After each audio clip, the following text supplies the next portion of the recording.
Instead, though, you've got some Kate Bush. Yes. Well, I was obsessed with Kate Bush as a teenager. I think she was, along with the Cocteau Twins, she was pretty much all I listened to. Well, her and David Bowie, but, you know, just couldn't stop listening to her. And she kind of, I was sort of a Kate Bush impersonator, really. You don't look totally dissimilar from thank you. Prime Bush. Oh, okay.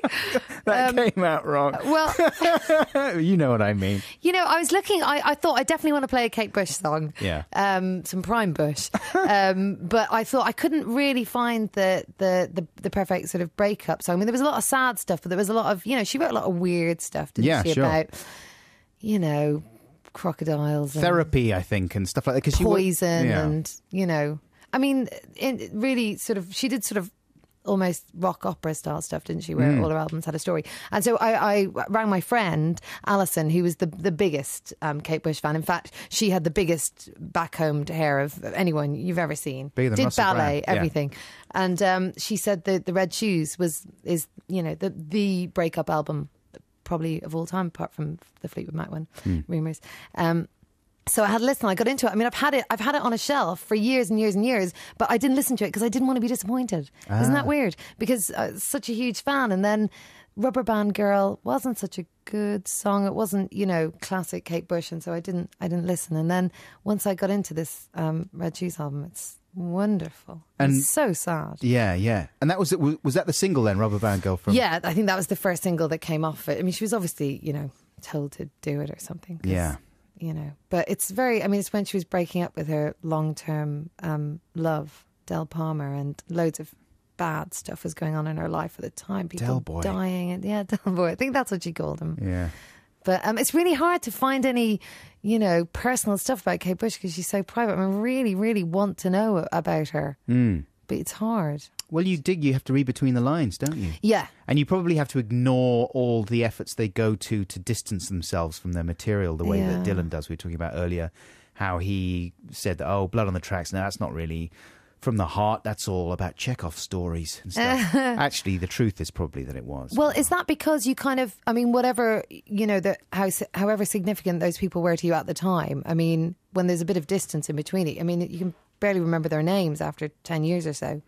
Yes, that's true, but the feeling of upset remains with you, doesn't it? That's still very easy to it does. I mean, recall. It's good stuff to tap into. I mean, it's so much more, it's such a bigger emotion, isn't it, breaking up than falling in love even, because falling in love is all about your loins, really, isn't it? You know, and breaking up, it's truly about, you know, your heart. You can feel your heart breaking. Like a corkscrew to my heart, as Bob Dylan said on that album. Let's play some Kate Bush now, then. This is Kate Bush collecting all her stuff and moving out in a song called You're the One. It's all right, I'll come round when you're not in, and I'll pick up all my things. Everything I have I bought with you, but that's all right too. It's just everything I do,